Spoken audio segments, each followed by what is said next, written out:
Hello बच्चों। आज मैं आपके लिए लेके आया हूँ NIMCET 2015 computer problem.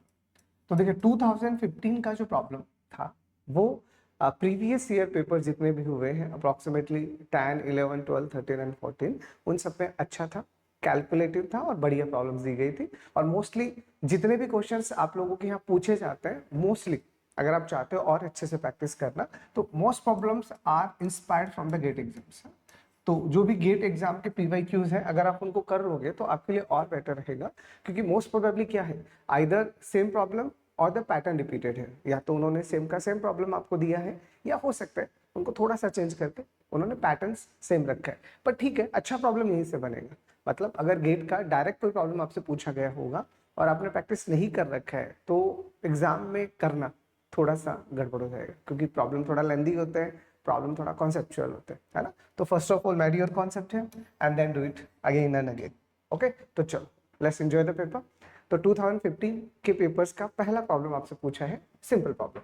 It is basically what, it is just a problem और simply you can call it FOPL। इसे हम कहते हैं फर्स्ट ऑर्डर प्रीडिकेट लॉजिक। क्या है ये, है आपके पास में फर्स्ट ऑर्डर प्रीडिकेट लॉजिक और दूसरा होता है PL प्रोपोजिशनल लॉजिक। तो यहाँ पे ये जो भी सिंबल्स आपको दिए गए हैं, there are the 5 symbols are there. One is the conjunction, disjunction, negation, conditional and biconditional. अगर आप इन सिंबल्स को यूज करके कोई भी लॉजिक बनाते हो तो उसको अपन कहते हैं प्रोपोजिशनल लॉजिक। और इसी में अगर आप क्या लगा देते हो, for all and there exist, तो उसे अपन कहते हैं first of predicate logic. This are basically the part of the discrete maths और द AI हियर। तो उसी से इंस्पायर्ड उन्होंने कंप्यूटर में एक प्रॉब्लम दिया है, इक्विवेलेंट टू बूलियन अलजेब्रा।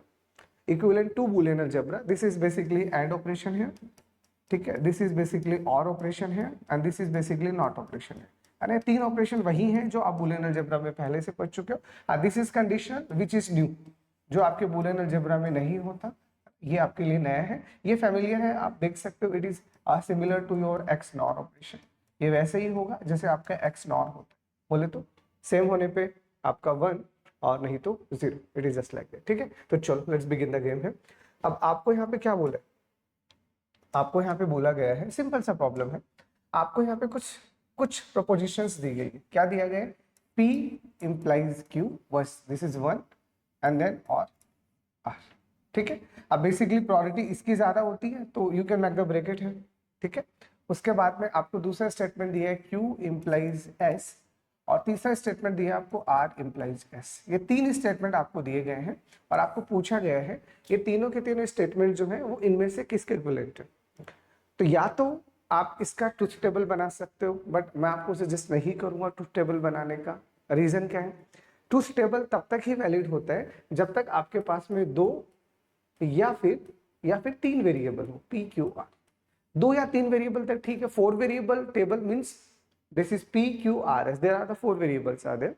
और 4 वेरिएबल्स का मतलब आपके पास 16 पॉसिबिलिटीज मिलेगा। एग्जाम में उसको करना आसान नहीं होता, तो you can use the rules of inference, है ना। आपने पढ़ रखा होगा, आप जानते होंगे इन्फेरेंस रूल्स के बारे में बेसिकली, है। तो इसे अपन सिंपल से क्या बोलते हैं, इन्फेरेंस रूल्स। तो आप इन इन्फेरेंस रूल्स को अप्लाई करके इस सीक्वेंस को खुद बना सकते हो। कैसे, तो चलो बना के बताता हूँ। तो अगर आप यहाँ पे, this is your first statement, this is your second statement and this is your third statement. तो अगर आप सेकंड और थर्ड को गौर से देखते हो, सेकंड और थर्ड को अगर आप गौर से देखते हो तो आपको क्या समझ में आ रहा है, इसका राइट हैंड साइड सेम है। मतलब ये देखा जाए तो इन दोनों पे डिस्ट्रीब्यूटिव लगा के बना होगा। तो इसका मतलब क्या, मैं इसे ऐसे लिख सकता हूँ, Q और R implies S, because it is simply distributive. Q के साथ S चला जाएगा, R के साथ S चला जाएगा, तो it is the part of और हियर। तो Q और R या Q disjunction R implies S। तो यहां से आपके पास एक नया रूल बन गया, इसे आप कहते हैं इन्फेरेंस रूल बेसिकली, ठीक है। अब आप क्या करो, अब आप यहां से यूज करो फर्स्ट एंड फोर्थ को। अगर आप फर्स्ट एंड फोर्थ को कंबाइन करोगे तो आपको समझ आएगा, क्या समझ आएगा, कि ये वाला जो पोर्शन है, ये वाला जो पोर्शन है, इस पोर्शन की जगह पे हम डायरेक्ट S लिख सकते हैं, this because this is your conclusion है। तो आप डायरेक्टली यहाँ पे P implies Q और R की जगह पे, Q और R की जगह S लिख सकते हो and that is your simple, बना सकते हो आसानी से। तो अगर आपको इसको सॉल्व करना है तो it is very very simple approach है। फर्स्ट ऑफ ऑल ये सिंबल्स आपको पता होने चाहिए। सिंबल्स का आइडिया मैंने दे दिया, ये एंड की तरह काम करेगा, ये और की तरह, ये नॉट की तरह, ये एक्स नॉट की तरह। इसका मतलब क्या होता है, पहला अगर ट्रू है दूसरा फॉल्स है तो ही फॉल्स होगा, नहीं तो ये ट्रू होता है। It's the meaning of implies है, ठीक है। तो आप apply inference rules and then your correct answer is P implies S, तो C is your answer. Okay, very important topic. This is also asked in your mathematical section. ये इस section का जो पार्ट है ये कभी कभी आपके पास में मैथमेटिकल सेक्शन में भी आ सकता है। तो अगर आपने टॉपिक नहीं पढ़ा है तो प्लीज ये मेरा रिक्वेस्ट है आप लोगों से, बहुत छोटा सा टॉपिक है, आधे घंटे का भी नहीं है, अच्छे से पढ़ लीजिएगा। Okay, the next one, the minimum number of most transistors required for my dynamic RAM. देखो डी रैम और एस रैम अपने आप में मैन मेमोरी के लिए एक क्रांति है, ठीक है। डी मतलब डायनेमिक रैम, तो डायनेमिक रैम के अंदर जब हम सीमोस की बात करते हैं, this is basically the CMOS transistors, तो यहाँ पे एक आपके पास में ट्रांजिस्टर यूज होता है और एक आपके पास में कैपेसिटर यूज होता है अगर आप डी रैम बनाते हो। डी रैम क्या होता है, डी रैम आपका स्लो होता है जो आप जानते हो अच्छे से, ठीक है। एस रैम यानी आपका स्टैटिक रैम, तो स्टैटिक रैम अगर आप बनाते हो तो उसमें आपके पास में यहाँ पे हम 6 ट्रांजिस्टर का यूज करते हैं, इसलिए ये फास्ट हो जाता है। बट फास्ट होने के साथ साथ इट इज वेरी एक्सपेंसिव, ये काफी ज्यादा महंगा होता है, ठीक है। ये ऑब्वियस है, ये क्या होता है, ये चीप होता है। इसीलिए जितनी भी हमारी रैम्स है, जैसे कि डीडीआर, आज के टाइम पे कौन सा फैमिली चलता है, डीडीआर फैमिली, ठीक है, डीडीआर। तो डीडीआर फैमिली जो भी है वो डी रैम से इंस्पायर्ड है। S RAM is very very costly, इसलिए इसका यूज बेसिकली मैन मेमोरी में तो अभी रिसेंटली कुछ लॉन्च किया हो तो कर लिया, पहले नहीं किया जाता था। तो हमसे ये पूछा कितने मॉस ट्रांजिस्टर्स यहाँ पे यूज होंगे, एक ट्रांजिस्टर होता है, एक कैपेसिटर होता है, तो प्लीज आप इसको याद रख लीजिएगा। तो 1 इज योर आंसर ना, पूरा लिख दिया है, अगर कोई पूछे तो आपको पता होना चाहिए। The next one, when the value of this is divided by this, it is simple hexadecimal division। तो आपसे क्या पूछा कि ये आपके पास में 37 है, 37 को आपको डिवाइड करना है 17 से, but your division is in hexa. तो I am specifically suggest you, देखिए ये सारे के सारे कंटेंट अगर आपको लगता है डाउट है तो मैंने इन सब का आपके लिए एक प्लेलिस्ट बना रखा है कंप्यूटर का अलग से, उसमें इन सारे टॉपिकों को मैंने डिटेल से भी पढ़ा रखे हैं।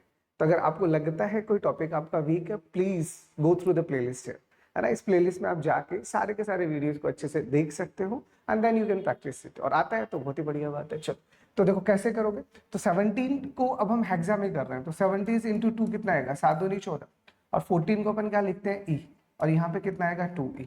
तो मतलब 17 को 2 से इंटू अगर आप करते हो तो हेक्सा में ही कितना होता है, 2e होता है। तो यहाँ पे आपके पास 2 आएगा और यहाँ पे आपके पास में 2e आ जाएगा, ठीक है। अब आपको क्या करना है, सब्ट्रैक्शन करना है। Subtraction is also in hexa, subtraction in also in hexa. तो 37 को अगर आप 2e में से सब्ट्रैक्ट करोगे तो देखो यहाँ से एक कम होकर 2 आ जाएगा और 16 आपका कैरी चला जाएगा। तो 16 + 7 कितना आएगा, 23, और 23 में से आपको क्या माइनस करना, 40। तो कितना बचेगा, 6 और 3 9 9, और यहाँ पे कितना आ जाएगा 0। इसका मतलब यहाँ से जब आप सॉल्व करोगे तो आपका रिमाइंडर कितना बचेगा, ओनली 9। उम्मीद करता हूँ इतना हेक्सा तो आता होगा आपको, ठीक है। तो अगर आप 37 को 17 से डिवाइड करोगे तो आपका क्वेश्चन कितना आएगा, 2, और आपका रिमाइंडर कितना आएगा, 09। और आपसे यही पूछा आपका रिमाइंडर कितना आएगा, तो रिमाइंडर इज 09 इन हेक्सा, तो डी 0, ठीक है। सिंपल कर सकते हो, good. Next one, the number of boolean functions possible for n binary variable is equal to। देखो सिंपल सा अगर आप boolean functions बनाना चाह रहे हो, सिंपल सा हम जब सेट थ्योरी की बात करते हैं तो सेट में हम सिंपल से क्या कहते हैं, पहले हम रिलेशंस की बात करते हैं। तो आप यहाँ पे boolean बनाना चाह रहे हो, तो boolean फंक्शन बनाने के लिए हम इतने हमारे पास में क्या होंगे, ऑर्डर्ड पेयर होंगे, इतने हमारे पास में ऑर्डर्ड पेयर होंगे क्योंकि boolean है। अब boolean n बाइनरी वेरिएबल्स है, आइदर 0 आइदर 1, तो हर एक के लिए 2 पॉसिबिलिटी, तो n के लिए 2n possibility, but it is apply to the boolean, तो it means this is like that. तो आप इसको सॉल्व करोगे तो इसका कंप्लीट आंसर इज 2 अगर आप boolean अप्लाई करना चाह रहे हो, करेक्ट आंसर इज 2 n, ये पावर में है, तो A is your correct answer. Memorise it. कभी कभार डायरेक्ट क्वेश्चंस मैथमेटिक्स में भी बन जाएंगे अकॉर्डिंग टू द पीएनसी और द फंक्शंस थ्योरी, आप याद कर लीजिएगा रिजल्ट। नेक्स्ट आपसे पूछे which optical phenomena is used in operation of the latest write once operation optical storage medium called digital paper। digital paper is nothing else, it is just like a board। जैसे कि आपको digital board दिख रहे हैं, मैंने कुछ लिखा और मैंने इसको रीच कर दिया। It is just like that. ठीक है, तो इसको लिखने के लिए हम जो कॉन्सेप्ट यूज करते हैं, देखिए पोलराइजेशन, रिफ्लेक्शन और diffraction, this is the concept of optics. ये तो ऑप्टिक्स के कॉन्सेप्ट है। यहाँ पे हमें डिजिटल के लिए यूज करना है, तो the concept is called interference. जो क्या करेगा, जो भी लेयरिंग्स है उन लेयरिंग्स के ऊपर काम करता है, तो इस कॉन्सेप्ट का नाम होता है इंटरफेरेंस। रिमेंबर दैट है बी। देखो p is a 16-bit signed integer and 2's complement representation of p is this. Okay, then the 2's complement representation of okay. अब आपको बोला है p आपको दिया गया है f87b in hexa, 78fb in hexa, मतलब जो भी ये नंबर p का है इसे हेक्सा में लिखोगे तो ये आएगा। बट इसी का अगर आप मैं बाइनरी वर्जन बनाऊं तो f1111, 8 is 1000, 7 is 0111 and b is 11 which is 101। तो ये आपके पास में आ गया इसका बाइनरी। ठीक है, जो किस में है, जो अकॉर्डिंग टू द क्वेश्चंस आपके पास में 2's कॉम्प्लीमेंट फॉर्म में है। और 2's कॉम्प्लीमेंट फॉर्म का मतलब यहाँ पे 1 है, आपका MSB 1 है, इसका मतलब ये नंबर नेगेटिव है। तो आप क्या कर, तो वन वे इज दिस कि आप, अब ये नंबर नेगेटिव है, देखो वन वे इज दिस, जैसे मैं आपको सजेस्ट नहीं करूंगा but you can do it, समझ लो। तो कैसे करो, इस नंबर को आप डेसिमल में बना लो जो आपको बनाना आता है, बट ये नंबर नेगेटिव है तो minus and then convert into the decimal. जैसे आपने इसे डेसिमल में बना लिया, फिर आप इंटू 8 कर दीजिएगा, वो नंबर फिर नेगेटिव आएगा, उसका फिर से 2's कॉम्प्लीमेंट निकाल दीजिएगा और उसे आप हेक्सा में कन्वर्ट कर दीजिएगा। But that is very very very lengthy approach. थोड़ा स्मार्ट हो जाए, चलो तो अब अपनी स्मार्ट करते हैं। तो स्मार्ट अप्रोच क्या कहते हैं कि अब आप 8 इंटू पी कर रहे हो। 8 means what, 8 means what, 2⁻³ into P. ठीक है, तो if you deal with programming concept, if you deal with the programming concept और you deal with the left shift and the right shift, आप इसे आसानी से समझ पाओ। तो जब भी आपके पास, सुनना, ये कॉन्सेप्ट है जो आप कहीं पे भी लगा सकते हो। जब आप किसी भी 2's कॉम्प्लीमेंट नंबर को, आपके पास एक नंबर n दे रखा है जो 2's कॉम्प्लीमेंट नंबर है और उसको आपको मल्टीप्लाई करना है 2⁻k से, और उस नंबर का आपको डायरेक्ट रिजल्ट लिखना है। तो I am just providing a beautiful shortcut to you, beautiful shortcut to you.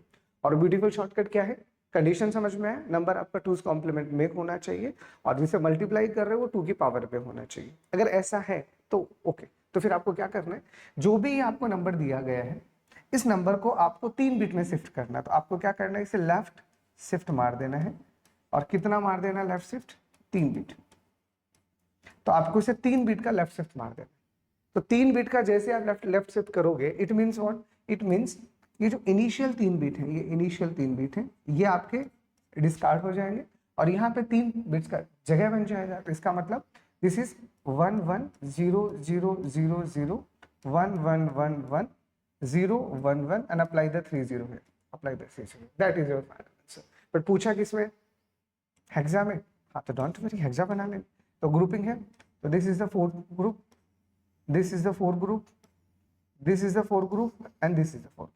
तो 4 का ग्रुप बना लिया। ये कितना है, ये आपको साफ साफ दिख रहा है, दिस इज द 12, ये आपके पास है 3, ये आपके पास में कितना है 13, और ये आपके पास कितना है 8।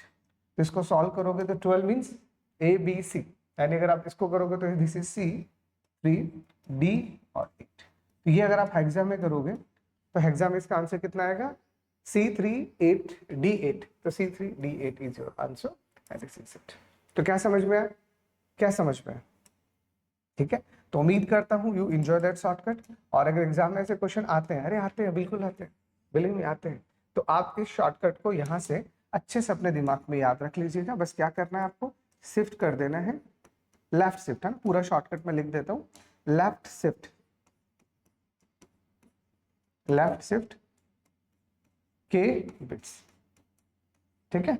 तो किसी भी 2's कॉम्प्लीमेंट नंबर को अगर आप 2 की पावर k से मल्टीप्लाई करते हो तो जो नंबर आपका है बस उसे आपको k बिट में लेफ्ट शिफ्ट मार देना, दैट्स इट। नहीं तो बहुत लेंदी जाएगा। अगर आप इसे पूरा सॉल्व करते हो जैसा कि अगर आपने सोचा होगा, तो बिलीव मी, इस नंबर को डेसिमल बनाना, फिर उसको 8 से मल्टीप्लाई करना, फिर उसको 2s में बनाना, अरे कितना स्टक वाला काम है, काम का कैलकुलेशन बढ़ जाएगा।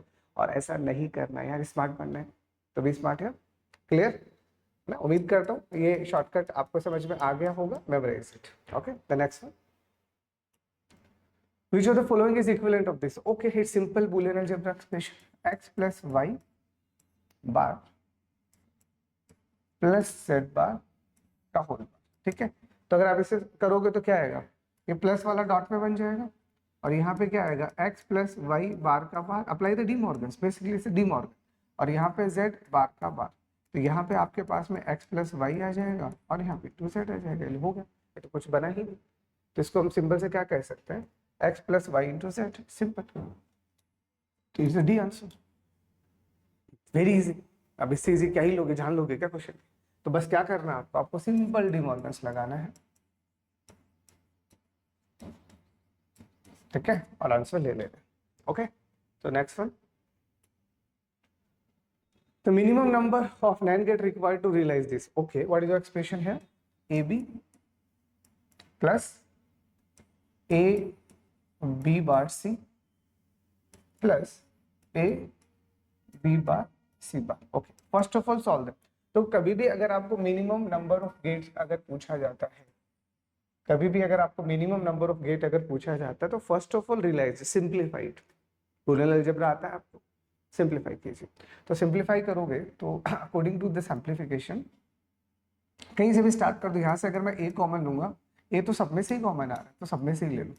तो बी प्लस बी बार सी और प्लस बी बार एंड सी बार. ठीक है, यहाँ पे आ गया. अब यहाँ पे ए है, यहाँ पे आप लगाइए डिस्ट्रीब्यूटिव लो, बी प्लस बी, यहाँ से बी बार चला जाएगा, ऑगमेंटेशन डायरेक्ट लगा दीजिए तो ये आपके पास आ जाएगा ऐसे ऐसे. ठीक है, इसको और सॉल्व करोगे तो किसी को भी सॉल्व कीजिए आप, जैसे इन दोनों पर आर्गुमेंटेशन लगाओगे तो सी बार हट जाएगा, तो बी प्लस सी के साथ में से बी बार आएगा. बी प्लस बी बार 1 होता है, 1 प्लस एनीथिंग 1 ही होता है. इसका मतलब आपको फाइनल रिजल्ट तो यहाँ पे ए ही आएगा.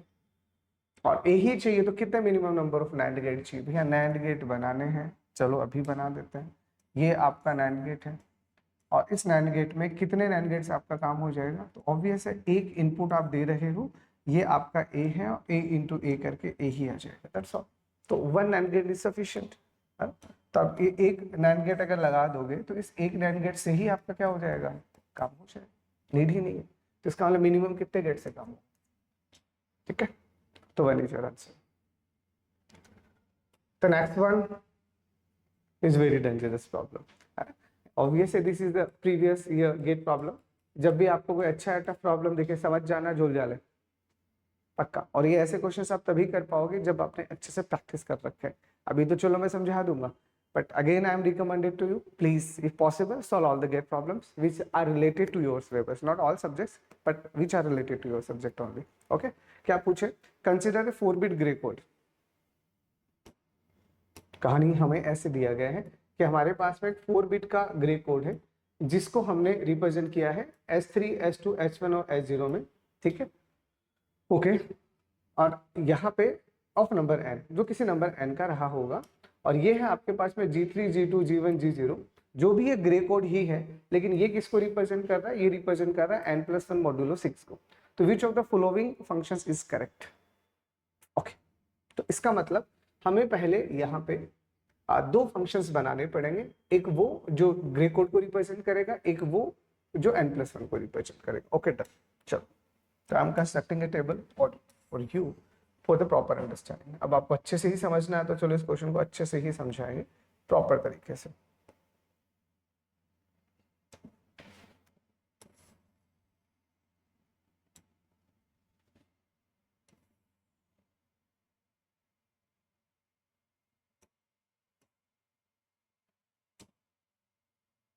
ठीक है, यहाँ पे 1 मिनट में पहले ये बना देता हूँ, ये ज्यादा चलेगा.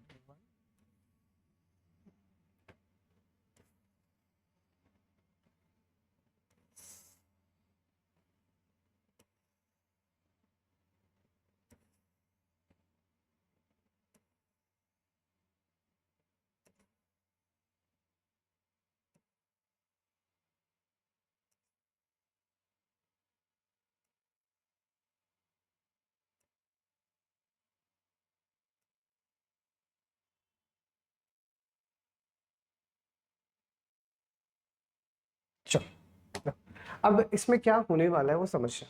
तो सबसे पहले हम हमारे नंबर लिखते हैं बाइनरी में, मतलब ये नंबर मेरे जो है ये अभी डेसिमल इक्विवेलेंट है, लाइक 0 1 2 3 4 5 6 7 8 9 10 11 12 13 और 14 15। देखो 15 तक ही मैंने क्यों लिए हैं, क्योंकि आपको यहाँ मोड्यूलो 16 करने के लिए बोला है, और मोड्यूलो 16 करना है 16 से डिवाइड कर रहे हो, तो 16 से अगर आप किसी भी नंबर को डिवाइड करोगे तो रिमाइंडर तो 0 से 15 ही आएगा, तो मैंने इसीलिए 0 से 15 ही लिखा। ठीक है, अब यहाँ पे आप इनका कोरेस्पॉन्डिंग पहले बाइनरी लिख दो। ठीक है, तो 4 बिट बाइनरी आपको लिखना आता है, उम्मीद करता हूँ, तो लिख देते। ठीक है, तो यहाँ पे अगर आप इसका 4 बिट बाइनरी लिखोगे तो 0 मीन 0 0 0 0 0 0 0 1 लिख देता हूँ।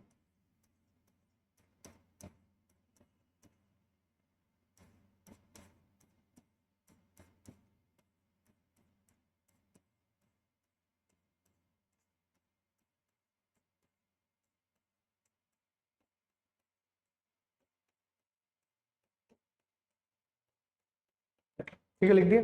अब हमें क्या करना है, ये जो भी हमने लिखा है अब यहाँ पे झोल झाल है, वो क्या है वो समझते हैं।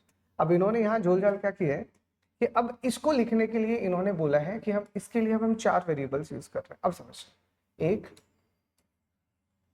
2 3 एंड दिस इज सेपरेट है, तो मैं यहाँ पे ग्रीन ही, चलो यही बना देता हूँ। चलो अब यहाँ पे इसने क्या बोला है, अब हम आते हैं, इसने बोला है कि अब हमें ग्रे कोड लिखना है, और ग्रे कोड जो आप लिख रहे हैं वो क्या है, H3 H2 H1 H0, ऐसा करके आप ग्रे कोड लिख रहे हो। इसका मतलब यहाँ पे अब आप जो ग्रे कोड लिखोगे it is just like that, H3 H2 H1 और H0। ठीक है, ये आपका 4 बिट का है।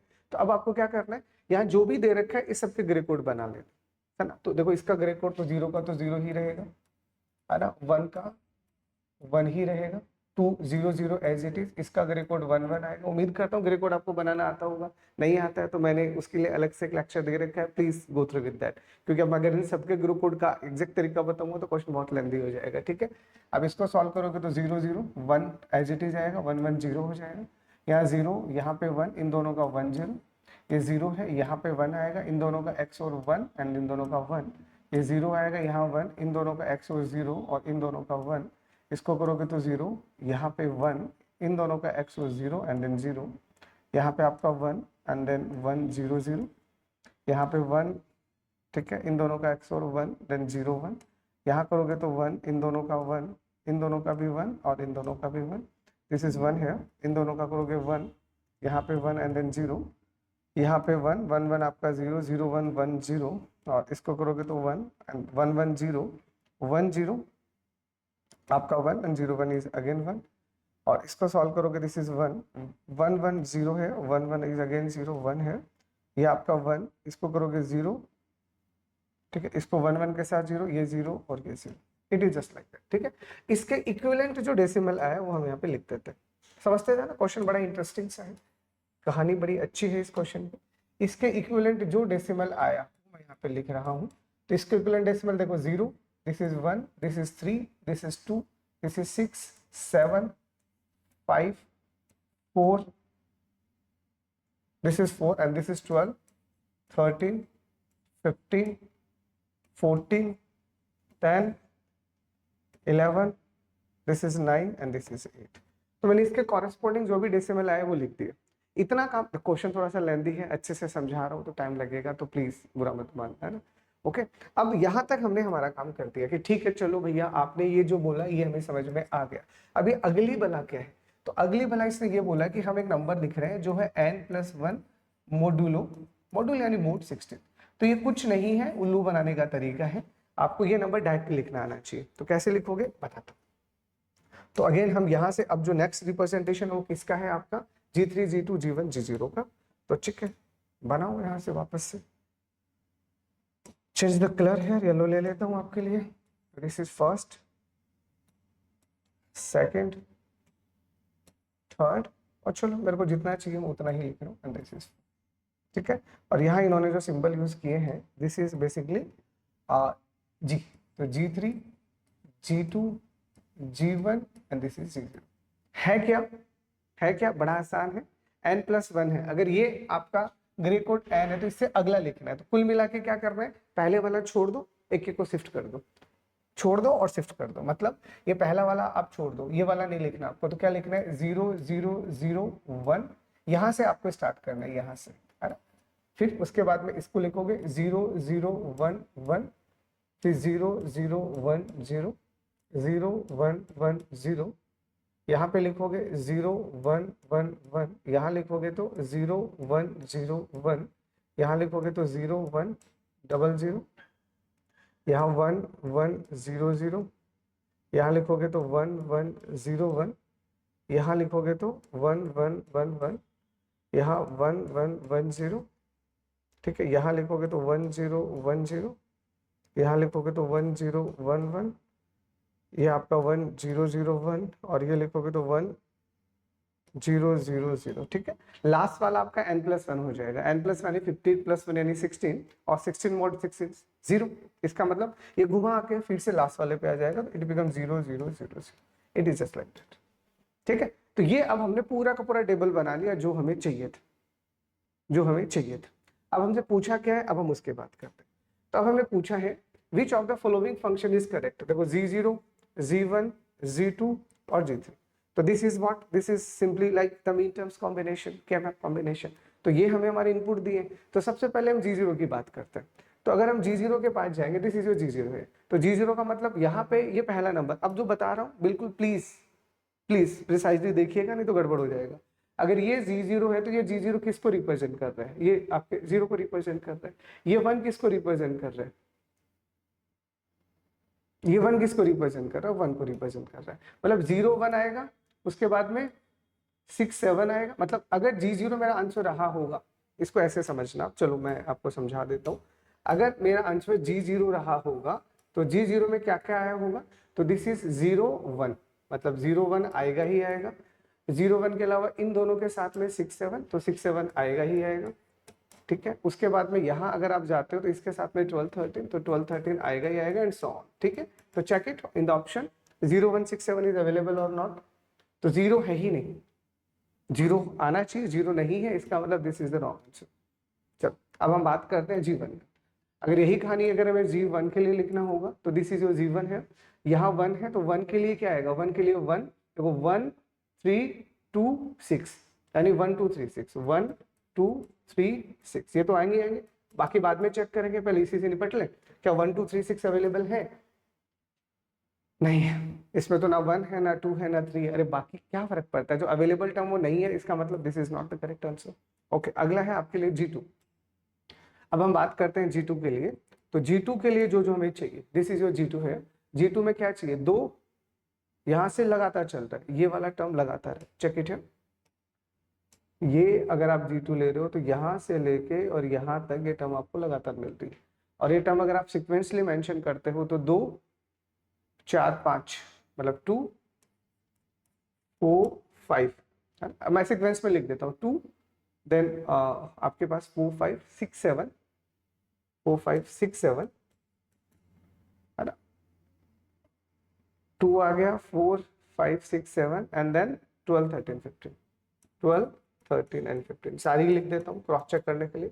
तो 2 4 5 6 7, हाँ 2 4 5 6 एंड 12 13 15, देखो कौन से मजा आ गया, है इंटरेस्टिंग वाली बात। ये पूरा का पूरा आपको मिल गया, इसका मतलब इसका जो मेरा करेक्ट आंसर आएगा वो क्या आएगा, क्या आएगा बताओ जल्दी, सी। तो दैट्स इट। अब मैं इसको काय को चेक करूं, करने की नीड है g3 को, अरे खुद कर लेना है यार, आसान सा था, क्वेश्चन लेंथी था बट इंटरेस्टिंग था। अगर ऐसा कोई क्वेश्चन बन जाए तो आपको आसानी से करना आना चाहिए। तो उम्मीद करता हूँ अच्छे से आपने इस टेबल का मैन फंडा है वो बनाना आपको आना चाहिए। तो मैंने आपको सारा समझा दिया 1 बाय 1 लाइनर, और कैसे इससे रिजल्ट्स को गैस करना था, क्योंकि आपसे g2 पूछा था, हमने निकाल दिया। क्लियर, चलो नेक्स्ट वन। तो नेक्स्ट आपसे क्या पूछा है, नेक्स्ट में आपसे पूछा है given f1 f3 f is the canonical sum of the product for the of, ठीक है। देखो आपको यहाँ पे f1 दिया गया है, ठीक है। f1 आपको क्या दिया है, सिग्मा टाइम ऑफ m, यानी मीन टर्म्स आपको दिया गया 4 5 6 7 8, 4 5 6 7 8। आपको f3 दिया है, कितना दिया है, sigma time of m 1 6 and 15, और एक आपको एफ दिया गया है, कितना दिया है, sigma time of mean term 1, 6, 8 and 15, और एट द एंड आपसे पूछा है कि बताइए F2 क्या होगा। दिस इज योर क्वेश्चन है। तो देखो it's a simple Boolean algebra. तो हमें क्या गायब है, हमें F2 को गायब कर रखा है, बट हमें F1, F3 और F पता है। तो रिवर्ट स्टार्ट करें, उल्टा स्टार्ट करें, जो दे रखे हैं।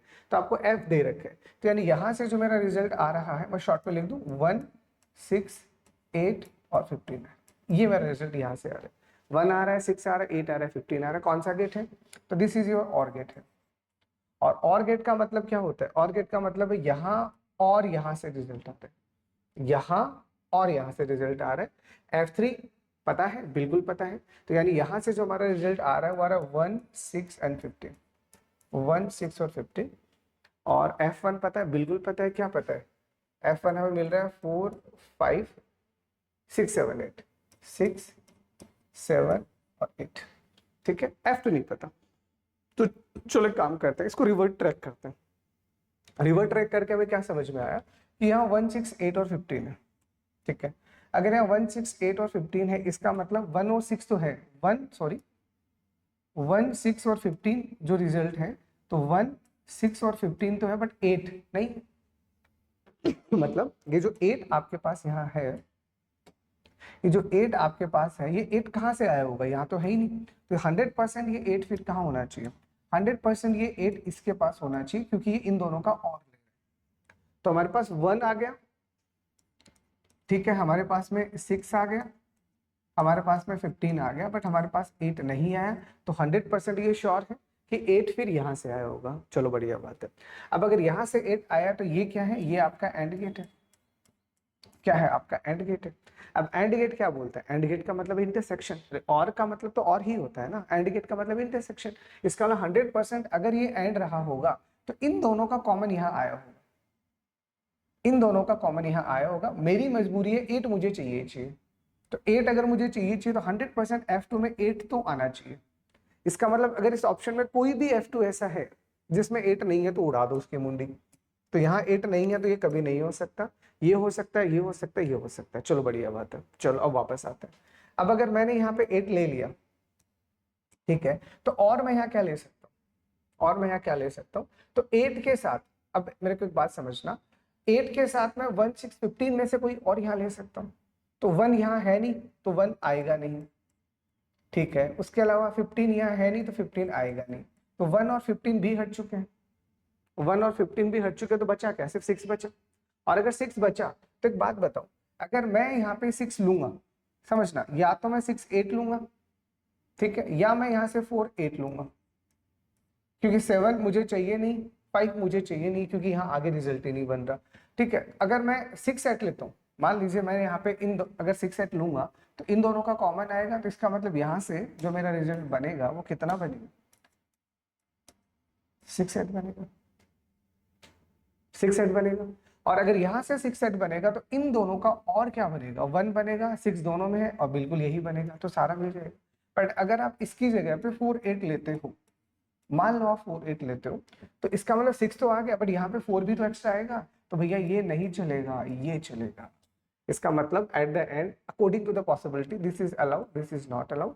ठीक है, तो 4 नहीं चाहिए, चाहिए ही नहीं, तो क्या आएगा ऑप्शन, ऑल इज जो करेक्ट आंसर। ये सारे this is also ask in the PYQs of the GATE, ये भी आपके गेट का ही प्रॉब्लम है। तो यही मैं आपको बार बार बोल रहा हूँ, अच्छे क्वेश्चंस गेट से ही आते हैं, और कॉन्सेप्चुअल आते हैं, तरीके वाले आते हैं, कैलकुलेटिव आते हैं। मतलब अगर आप में बुद्धि नहीं है और आप अच्छे से प्रैक्टिस नहीं करके बैठे हो, तो आपको क्या लगा इसका क्या मैप सॉल्व करने बैठेंगे हम, नहीं, फिर आपको पता ही नहीं मीन टर्म का मतलब क्या होता है, मीन टर्म का मतलब क्या होता है। ठीक है, तो that is again very interesting problem. मतलब जितने निमसेट के पेपर कंप्यूटर के बने उसमें that is very interesting. These problems are very interesting and the tough problems. अगर आपने पहले से प्रैक्टिस कर रखा तो ही बना पाओगे। ठीक है, आराम से देखिए, किसी भी टाइप का अगर आपको किसी भी क्वेश्चन में अगर कोई प्रॉब्लम आता है प्लीज कमेंट एट्स। और इससे रिलेटेड जो भी ये आपका पैनल पीडीएफ है, ये पीडीएफ आपको हमारे टेलीग्राम ग्रुप पे मिल जाएगा, जिसका लिंक आपके वीडियोस में दिया गया होगा, वहां जाइए, इस पीडीएफ को डाउनलोड कीजिए और एंजॉय कीजिए। Okay, thank you.